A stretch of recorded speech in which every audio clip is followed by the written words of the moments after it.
Hi, everybody. I'm Karen Hartglass. You're listening to It's All About Food.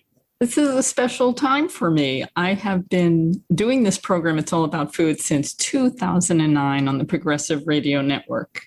And I've gotten a lot of interesting feedback over the years. The person I'm speaking to today, the person you're going to hear about in a moment, reached out to me in April of 2020. And she mentioned that she had listened to a particular program on It's All About Food. And it actually was part of something that changed her life. And I was very humbled to hear that story. It's been about 1.5 years since she first reached out to me. And now we're going to hear exactly what happened and where it led her. Are you ready for this? I am. So my guest is Desirèe Marzan. And she heard an interview with me speaking with Will Bonsall. Who remembers that? He was such a fascinating person. Some people may say that he is eccentric, but he is very passionate and very smart and very focused on what it is he wants and what he thinks we should be doing for the planet. He's a veganic farmer who lives a very special life. So I'm going to bring Desirèe on now and hear more about that. Desirèe, thank you for reaching out to me, and I can't wait to hear your story. As I was hearing your introduction, I said, I'm ready to hear this. I'm totally ready to hear this. I, as well, feel like being on this program after being an avid listener for many, many years. I feel like I'm coming full circle.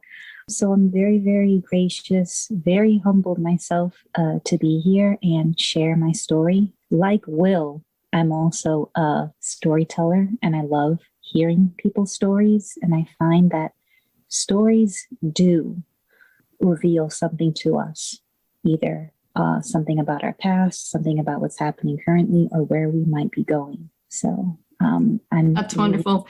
Before we jump in, I'm reminded of when you first reached out and you wanted me to talk to Will again. So I contacted him and he explained that now wasn't a good time. Things were in a lot of chaos and he would get back to me. Unfortunately, he never did. And maybe we'll learn more about that in a moment. But he had sent me a story that he had written when I had first interviewed him. He told me he did other things. And I said, I really wanted to read this book that he wrote. So he had sent it to me. When I reached out to him again, I reminded him that not only did I interview him, but I read this story he had sent me. And he told me that his computer had just crashed and he didn't have the story anymore. So he asked me to send it back to him. And I was so glad I was able to do that. So all of these things are, I don't know, one thing leads to another, and it all brings back good. Because I think with the three of us, our intentions are good, pure, true. I really believe that as well. I'm wondering, do you remember what the name of the story was? Yes. Abuelita's Secret? It was, yes, Abuelita's Secret. Yeah. Yeah. He works with telling stories from characters who you would think, oh, well, that character, they would totally go this route. And then it turns out that they don't go that route. They go against the grain. And it turns out that person wasn't even him. Like Abuelita's Secret is about, it's kind of told with, oh my gosh, I'm drawing a blank. But The Lone Ranger. The Lone Ranger. But we actually find out that the Lone Ranger, he was nothing compared to his partner, his love interest. And she was kind of like the bridge, the mind. But yes, we do have it. It's saved. And he's working on others. He's about 98% completed with his part 2 to Through the Eyes of a Stranger, veganic eco novel that a lot of people, he gets emails for him every day, like, when's part 2 coming out? When's part 2 coming out? So it's in the works. Excellent. Okay, so back to you. You heard about Will, and then what did you do? And who were you at that time? At that time, I think this was 2016. I think it was 2016, 2017. And I was listening to It's All About Food, and I was retouching photos at a photography studio in Chelsea. And I had heard Will. I'm sure this was 2017. 2016. 2016, I had made the switch at a certain point. 15, 16, I made the switch to vegan after hearing, I was listening to you, I was listening to Gary Null, I was listening to a bunch of people, and I was in a relationship that wasn't going very well. And it was, you're the one with the problem. You're the one with the problem. And I said, oh, okay. And you don't have any problems at all. Nope, I'm totally adjusted. And I said, okay, well, you must be telling me the truth. So I should listen to you. And so I heard a study that vegans are less angry because they're not consuming meat. And I said, that's enough for me, right? So I made the switch, and I'm still vegan till this day. And for me, the health factor is the thing that keeps me going. Totally love the animals and everything, although the deer do push my limits of patience sometimes, but it's all good. So I was doing research because, it's really expensive to eat vegan and all of this stuff. And like, how do we do it? And my ex had said, Will, spoiler alert, we broke up. Not in case anybody wasn't sure where this was going, but my ex had said, we should get a farm. We should find some land, get a farm, you grow the food, and I'll build things. I said, that sounds like an excellent idea, right? And so then I'm looking, and I think about this all the time, because when I looked up research and started researching, I just came across videos and articles that said, yeah, you should have chickens for this and goats for that, and their poo-poo and fertilizer and all that stuff. And I was like, oh man, I just gave up having eggs over easy. I'm not going to have an animal right?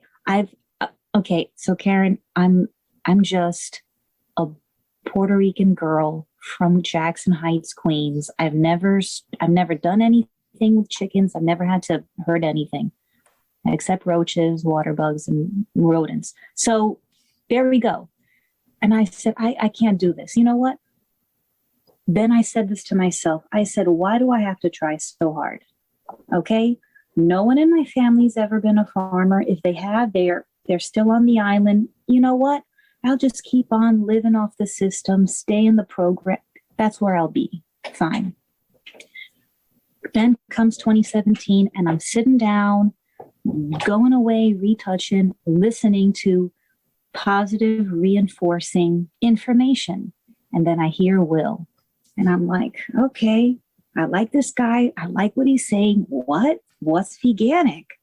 And everything just changed. And it was just this, if you just forget about Will and you forget about the person who's like the persona, it's words of empowerment that said, you can do this. All you need is to go to the land, look for these browns, look for these greens, create it. And that's the fertility. Because like the animals aren't like we're all consumers. I'm a consumer. Animals are a consumer. What is the thing that doesn't consume? The grasses, the prairies, the forests. How do there's a natural ecosystem that's happening all around us. And the forests don't need moo-moos, and the forests don't need that. I was like, snaps, who's this guy? And Karen, as soon as your interview finished, and if you've heard Will Bonsall, you're like, okay, so I spent 25 minutes. I'm still on the clock. Sorry, Vicky. And I'm on the clock, and I composed the best. I spell checked it 3 times, used big vernacular to contact Will. And about half an hour later, he responds back to me. I get chills. Wow. And he said, okay, yes, I do take apprentices. Thank you for listening. I do take apprentices, but I can't afford you right now. So why don't you go get some experience? I had said, I don't have any experience, but I'm ready. I'm ready to learn. I'm totally passionate. And so he says, go get some experience and then we'll try again next year. I said, okay.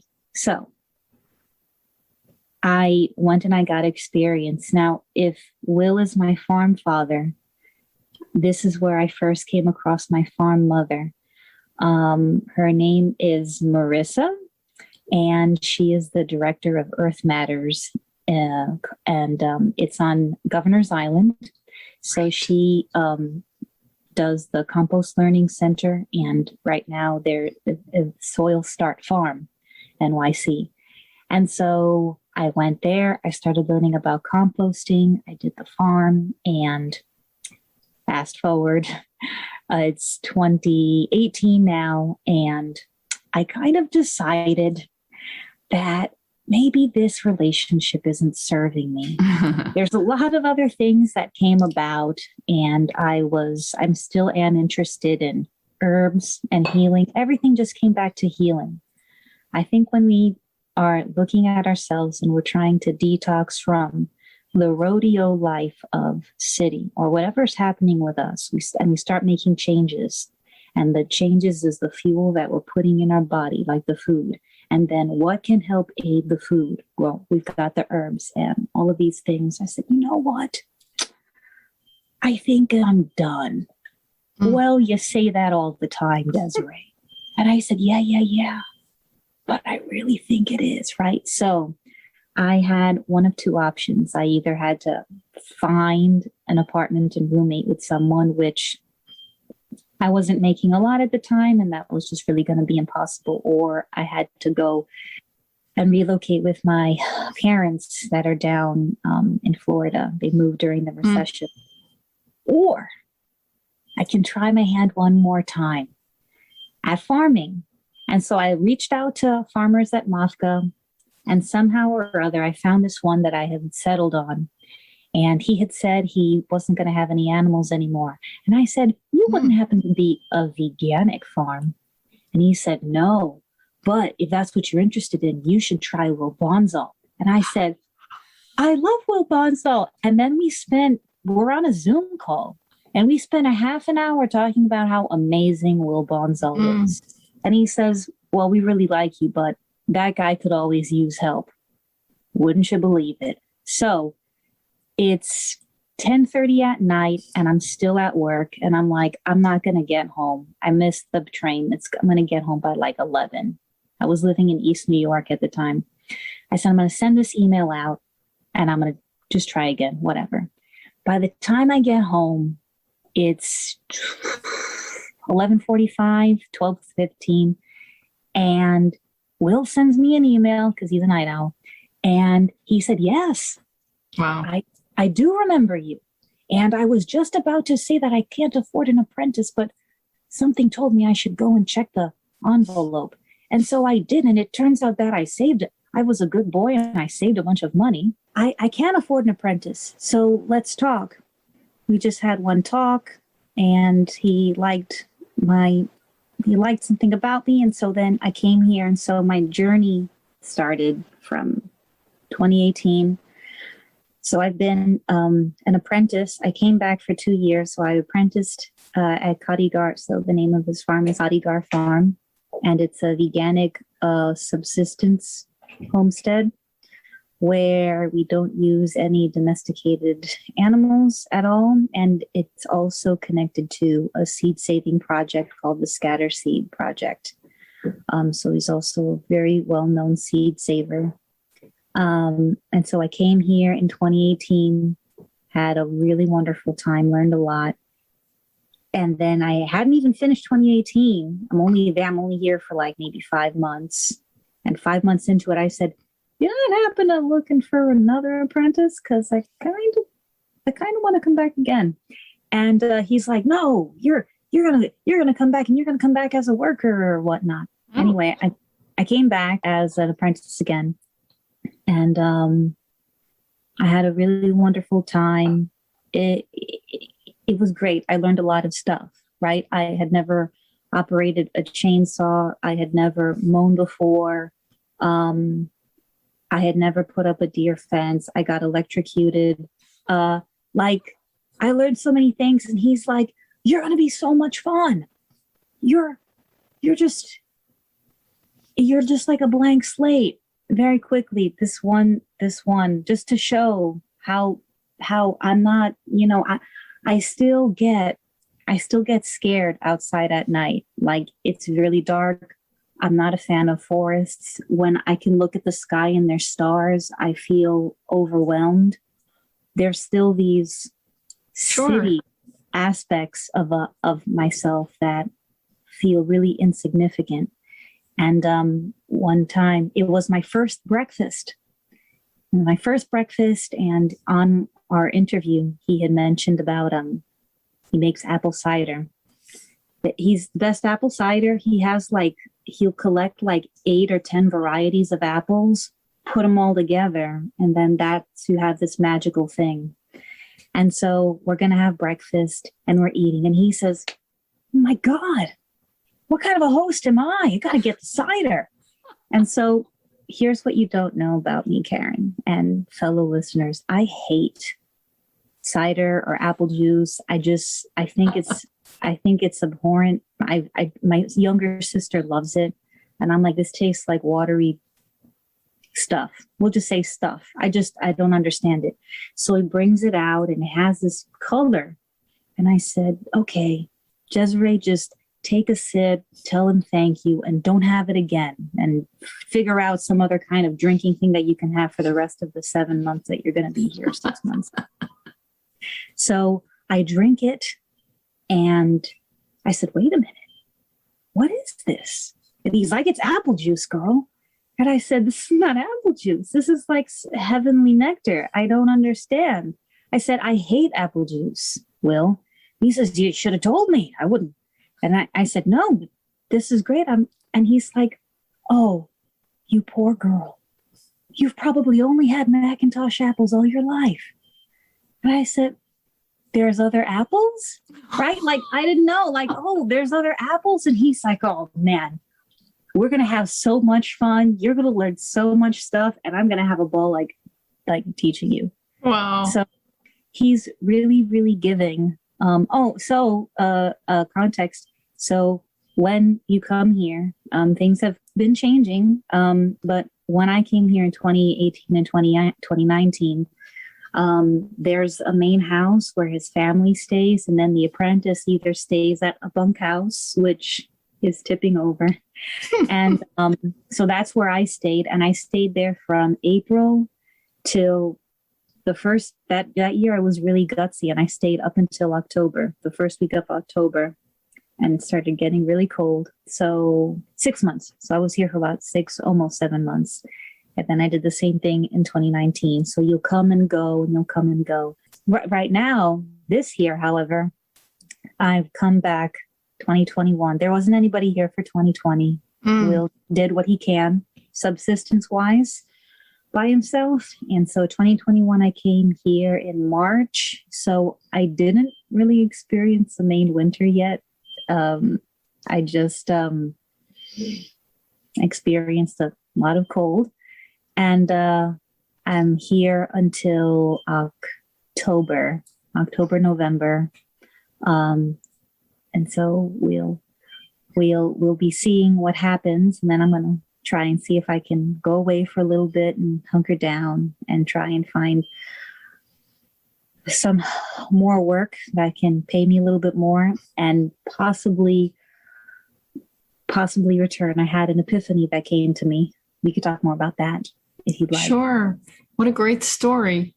So we're at a place on this planet where, especially in I hate the word developed nations, because I don't know how developed we are. We seem to have lost a lot of intelligence and a lot of experience and knowledge that are necessary for life. And we've gotten to a place where we try to make everything efficient, which is a word that I hate. Some ways we've taken the romance out of farming. Now, I'm not saying farming is easy.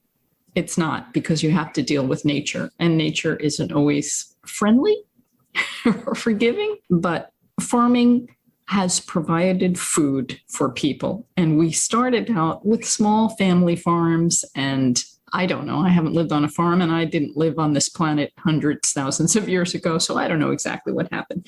But I do know what's happening now, and farms are being gobbled up. Small farmers can't afford to survive by growing food and selling their food, because the pricing now of so many foods is managed by people that know nothing about farming. And it's really gotten out of control. And as a result, soil on so many giant farms is dead, and they can't grow anything on it unless they add all of these petrochemical fertilizers, and everything is out of balance. And as a result, I mean, we all know this. We have global warming because we're taking carbon out of the earth and we're putting it into the soil, and then it goes out into the air, and it's warming up the air, and the intense amount of pesticides and herbicides are going into the water, and we're polluting the water. So we've made a big mess.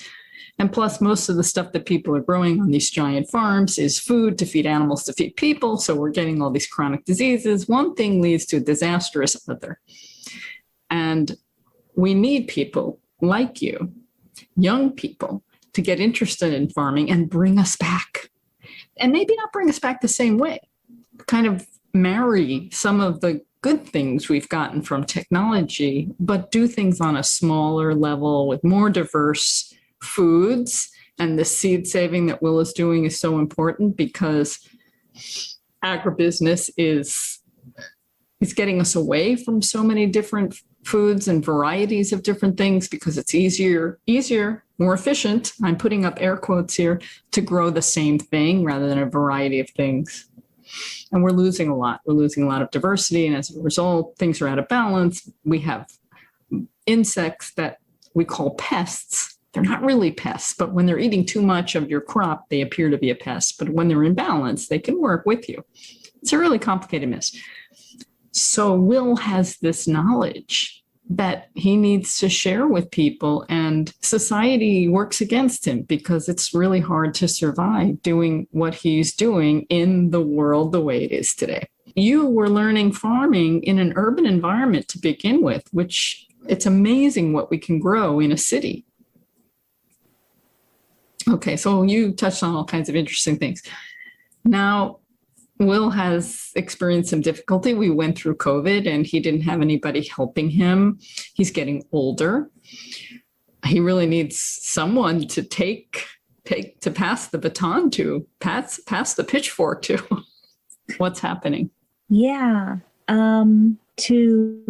There's a few things that came to me as you were saying this. I'm reminded of this wonderful video that I saw on how to build an ownership economy, where the videos show this history of capitalism and not liberalism, but they're basically like the same thing, and like they're on both two different points on a spectrum, and if you move towards one, you're going towards another one. But is there another way? And what does that other way look like? And they talk about industrialism and how the farmers left the farms to go and get these modern conveniences, and they just didn't return. And so there were some laws that were passed to try and make things habitable for workers and give them rights. And then unions came about, but there was always this one idea, right? Maybe we should give people ownership. Maybe there should not, so, but that's never happened. And that's just silly. It would never work.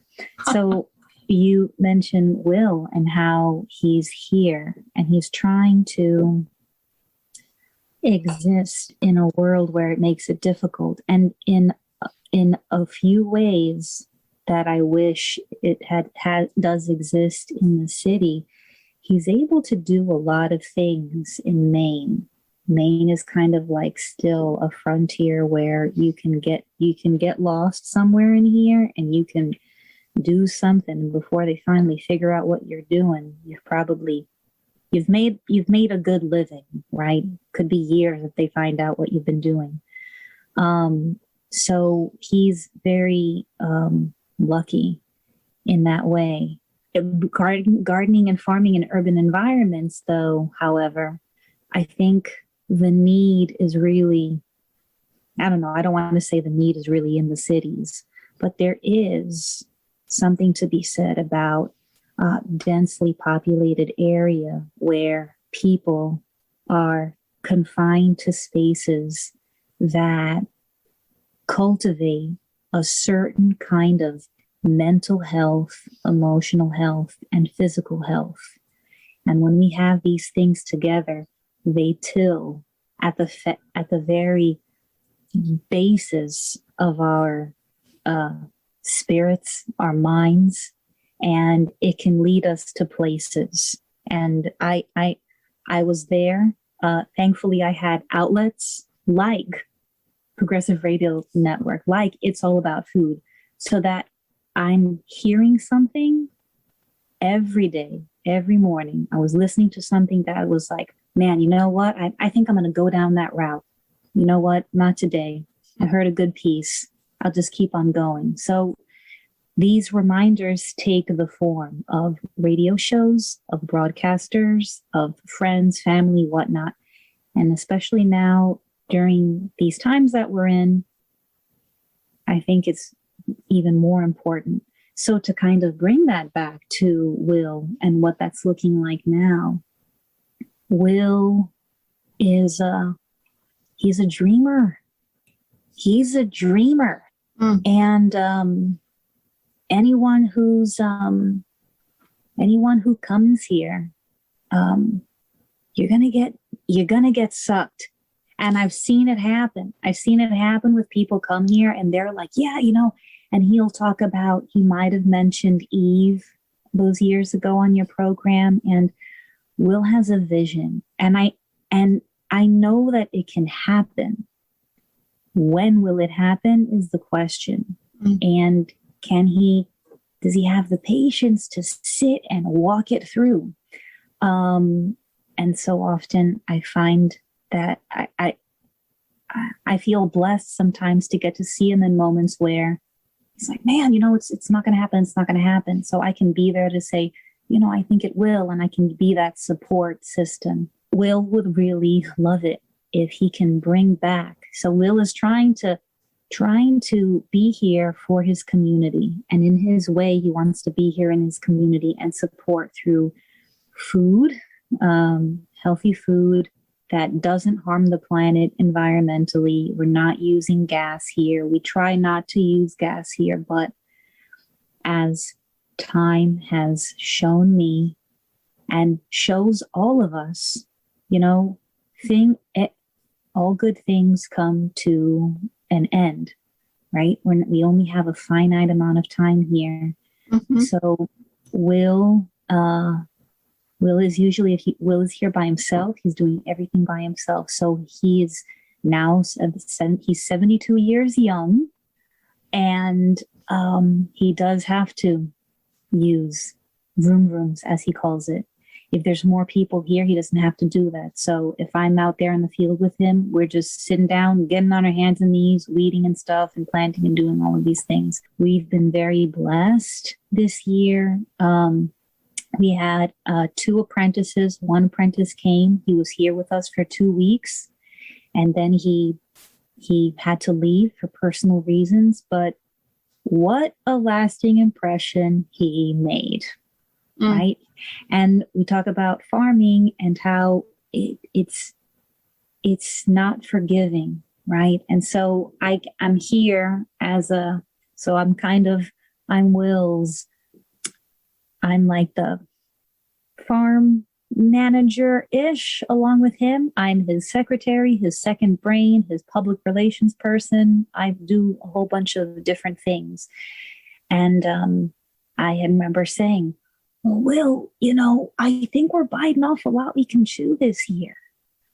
He's like, no, we're going to have Xavier and we're going to have somebody else and somebody else. And I said, yeah, but no one signs any document that says, I'm going to stay here and finish out the whole entire year. And then he's like, it's okay. Well, it wasn't okay. And so when Xavier left, it was he and I, about 2 months, April, May, June. So 2.5 months by ourselves.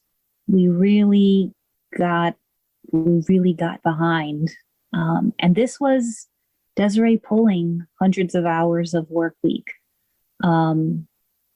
Because I get into this thing where if I'm with someone and I see that they're doing 9-10 hour days, I'll say, I can do 9-10 hour days too, damn it. So we just did it. And it's not glamorous, even though I try, but it's a lot of hard work, but it's so rewarding and it pays off. We then got Julie, who hails from California. We were very, very lucky to get her. She's been studying permaculture out in Great Britain. So it was really great. She's wonderful. I mean, talk about organization. I mean, I'm organized, but it's a whole other thing. So she's still here. We're still together, but it's just all three of us. So just to try and paint a picture, and I know it's kind of hard to do this while we're talking about it, but Will has 80 acres of land, but what we farm on is maybe just 2.5 or 3 acres of cultivated land. Wow. Right now we have 9 gardens. So the garden is, so he'll have the lower garden here, which has 3 terraces. Then we have the upper garden that's just 1 terrace, a big block. And there's even more. Some of them have isolations so that he can save seeds from, and others have just seed-saving Scatterseed Project seeds. So right now at the very top in Lucian's garden, we've got tomatoes that are interplanted with dry beans to try and save. Down in another isolation on another neighbor's farm, right? We're networking. So we have other places where we have isolations so that the seeds don't get crossed and there's no contamination down there. That's where he always has his potato, where he's always saving potatoes. When I got here in 2018, I remember going down into his cellar and the whole inner wall was just this U of just potatoes in bags and just potato seeds. And this year there aren't any more. Oh. So we're losing a lot of things, right? Seed wise. And he says he can get things back. So the USDA knows him. They're great friends. And I remember sending an email out to someone and they said, oh yes, good to see you. We'll send you these right now. Look at these split. Yeah, I'm really glad I'm seeing your email. You're the name I want to be seeing more because we need to get these things out. So I might go back and forth on talking about Scatterseed and the issues that are arising with Scatterseed, and then I might talk about the subsistence farming side of things, because then how are we here? How are we maintaining ourselves, and what kind of food? How much food are we growing? Are we growing enough for ourselves? And is it nutritious? This year, the reason there's so much strife and not a lot of learning happening this year in terms of my being here and in terms of Julie is because the workload was so high, because Will has finally decided what he wants to be when he grows up. And he wants to be a business person. And I've told this to Will, and I'll say it.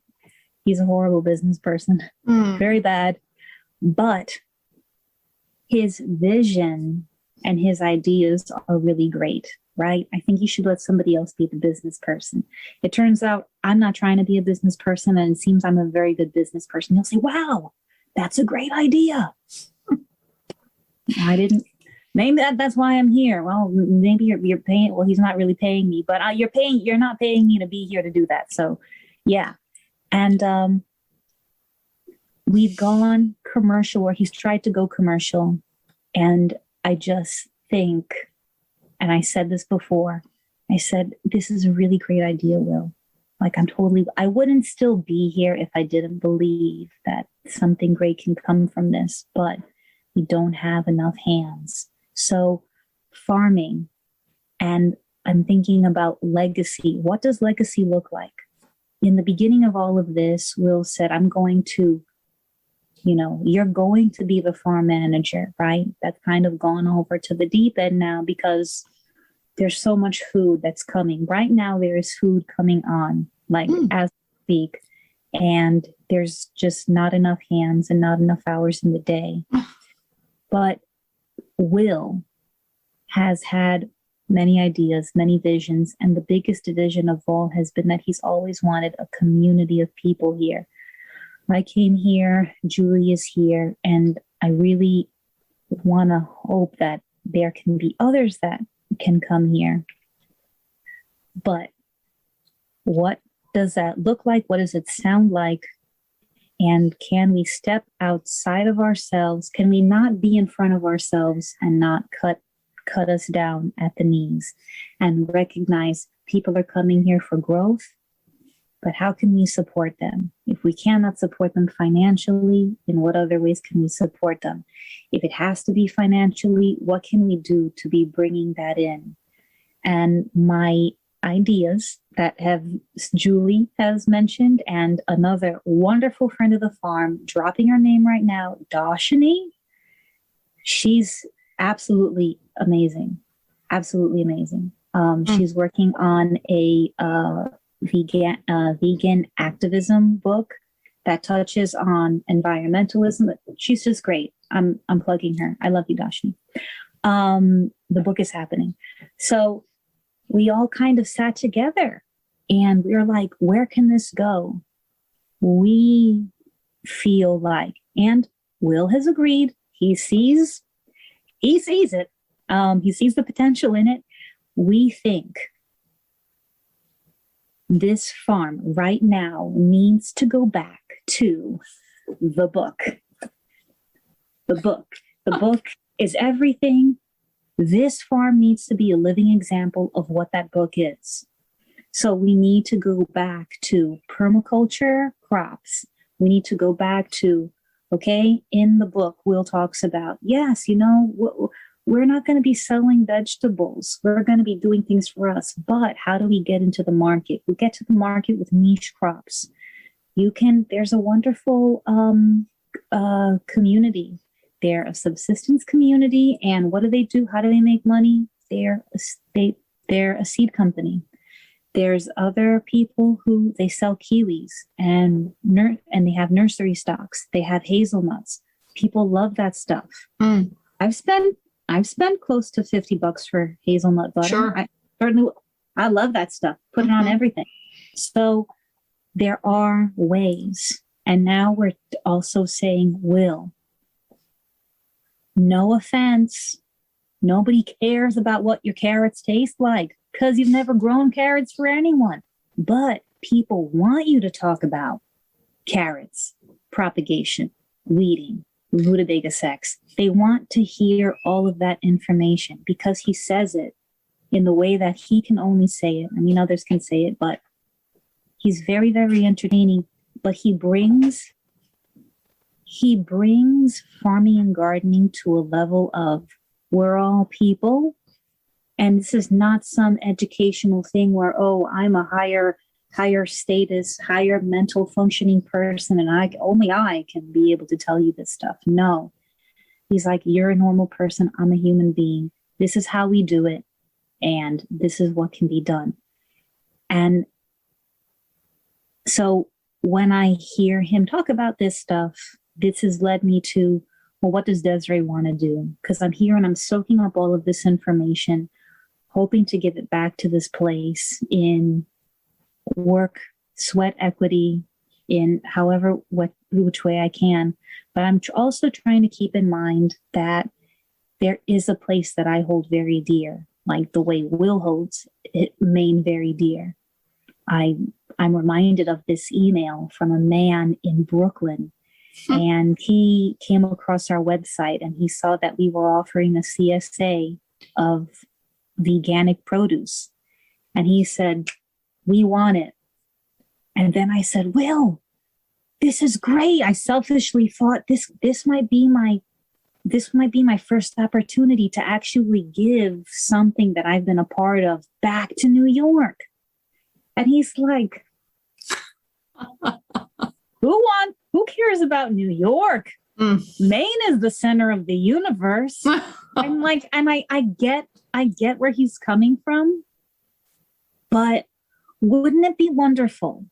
Wouldn't it be wonderful to be able, or at least for me, to be able to look at what Will's doing, but I don't think what Will is doing, it can all work for New York.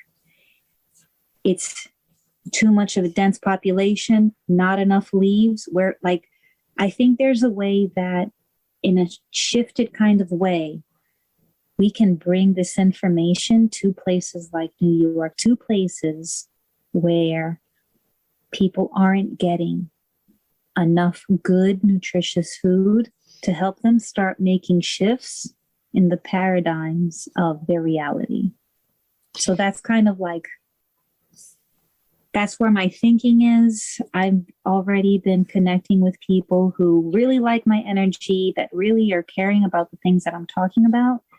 And I'm working on things, in the very least, to try to connect to community gardens that are out in East New York, to offer classes, even consultations, and just getting people out there to see, there's food security, water security, and housing security, and all of these things are really coming up as issues right now. And if we can at least get one of those things kind of get a hold of it, maybe it can make their lives just a little bit easier. Desiree, I love your vision, and I really hope that you continue on this path that you're figuring out is you, because it's something that we definitely need. During the pandemic, I think it was very obvious that food is essential. We kept hearing about essential workers and how do we get our food? Because all of us in this urban world, we're not growing food, and everybody was panicking. We need food. I think we're forgetting it again, unfortunately, this importance that we need food. And I don't know what the best way is for humans to live. I like to think that it's more efficient, that word that I hate, where we all live together. But if we could all live together in a way that is sustainable, that would make sense. So to have small local farms all around us in an urban environment nearby, and then also growing things in the urban center can work, and can work well. And just as an example, I buy from Whole Foods a lot. And Whole Foods has become very frustrating since it was purchased by Amazon. It's gone downhill, and you can really see the difference. So there really isn't a place where you can buy the freshest, healthiest food. You can join a CSA and get things from local farmers, but we need more and we need better. And I would love it all to be veganic, of course. Why do we need to exploit animals to fertilize our soil? If you want to have an animal on your farm, that's great, but you don't have to kill them. You don't have to abuse them. If you like having goats and cows around, fine. Let them graze and feed and poop, but do you have to take their milk? Do you have to take their eggs? Do you have to take their babies? Do you have to kill them? No. And you said that Will is a dreamer. First of all, I love the name, his name. His name is Will. And to me, that kind of embodies who he is. He will. Either he wills it, he makes it happen. He doesn't say, no, I can't. He will. But being a dreamer is difficult. We need dreamers because they're the ones who come up with where we're going. They come up with our future. You need to dream it. You can't just stay status quo. But so many dreamers, not just in farming, but in so many avenues of life, they're not supported. And it's really next to impossible to fulfill their dream because they need support, they need help, they need people behind them. And in this world today, unless you can profit from your idea, unless you come up with like the best vegan burger, it's hard to get investors behind you because the investors want to get a return on their investment. if we put the value to what broccoli really is, or to what all these foods are, foods would be even more expensive because we put greater value to things that don't nourish us, don't allow us to live. There needs to be balance. So people need to make a livable wage so that they're interested in growing food. We have a lot of changes to make. So in order to support Will's dream, there needs to be a lot of change in our society. And I see some of that. I see little pockets here and there. It's a challenge, and it's unbelievable what he's done. You need to continue doing what you need. And I'm kind of concerned about what's going to happen to his farm when he's not able to farm it. Is there a future? And the seeds. We need to be saving all of these seeds. And so tell us, I mean, you may want to respond to some of the things I've said, but also what can we do to support any of this? Yes, I thought about two things as you were speaking. What came to me was Will likes to say, you know, are we asking the right questions? And so when I hear you say, when we look at animal agriculture and we're looking at like, oh, okay, there's people who are saying, well, you've got to do this to bring the fertility back. You've got to do this. And that's the only way. It isn't the only way. And I guess if somebody does want to do that, or I try to come to people when I'm having conversation with people and somebody asks me about my veganism, I try and meet them where they are, right? You might get hit with someone who says, oh, you're vegan. Okay. Well, I only do pescatarian Mondays or something like that. And I'm like, it's all good, bro. You know, like we're all on our journeys. So we'll say, you know, if somebody's talking about farming and they're saying, yes, you know, I'm doing the best that I can and I'm bringing a lot of fertility back by using that goat poop. No, just we have to call it what it is. You are bringing fertility into it, but that fertility is not the Shangri-La of fertility, right? It had to go through a process where it was broken down and it's there. It is somewhat there, but don't think like, oh, this is really going to help my thing. I mean, it'll do something, but it's not. So what are we looking at? Bang for buck? Because if you the most bang for your most buck, you know, you had to pay for that body to be there. You have to feed it water. It's going to get sick at a certain point, and it needs area to graze, right? And if you don't have that area, you didn't put that money and you don't have the land to graze and all of these things. So somebody came to me and said, Desiree, I want to do what you're doing, but I've always wanted to have a goat farm. You can have your goat farm. I really don't think, you know, I don't support that, but I support you and your dream to do it. And so I would say, hey, what's the best way to help? What's the best way that I can help you get to your dream?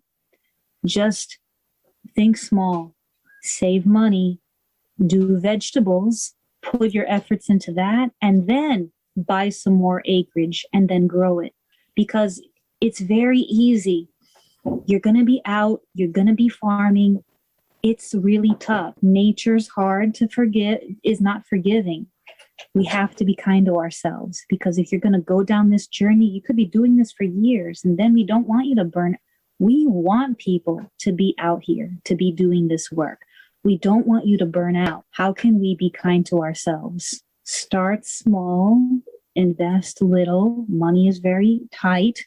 So, and build it that way, right? I always say, if I'm going to heal someone and I'm going to try and convince someone, yeah, you should really have like this tincture of stinging nettle.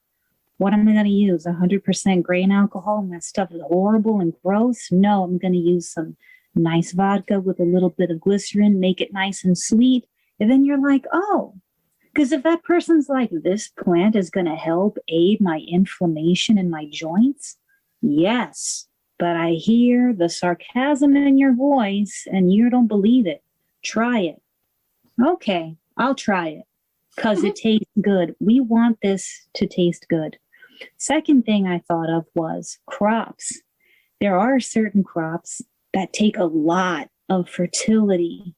And, when we look at fertility loss, we're like, is it really worth it? Will would say yes, because I want my corn. He loves his corn. So, right?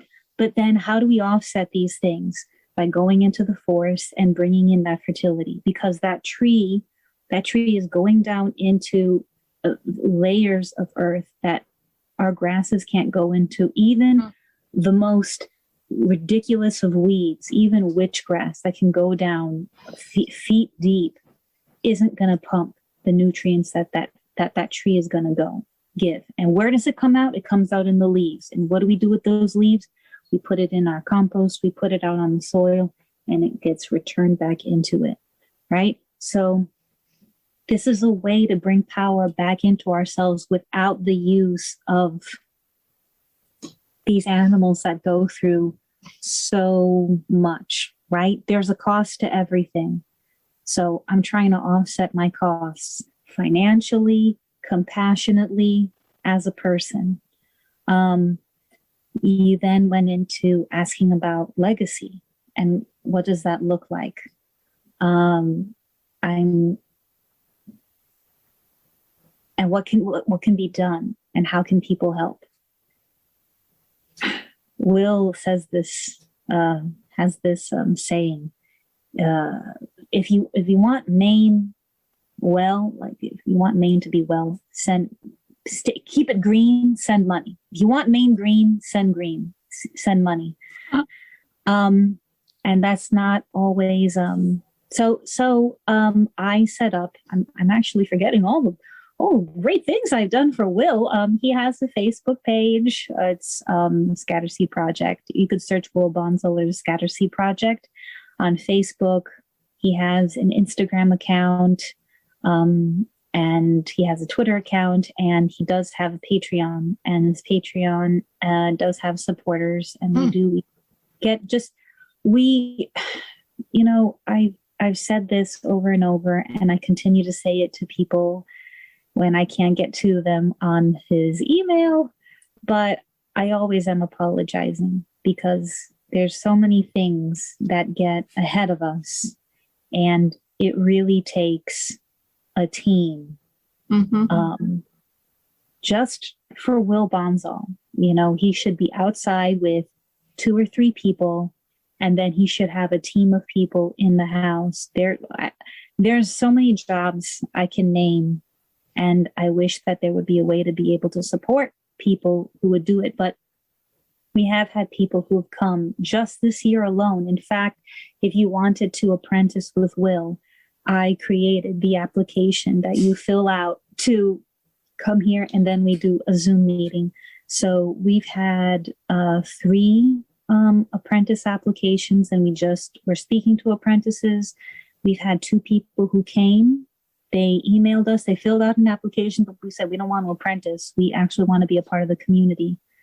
There's a lot of things. We need infrastructures to be built here so that we can offer people spaces, safe spaces to come and visit and do work visits and say, hey, I just came here for a work visit, but I really like this place. I want to stay here for 6 months. Great. Just continue to live in that little place that we put you in and help. Like, there are things that we certainly do need. I hate to jump in here, but we've come to the end of the hour, and we could talk about this all day long. I can tell it's just really fascinating.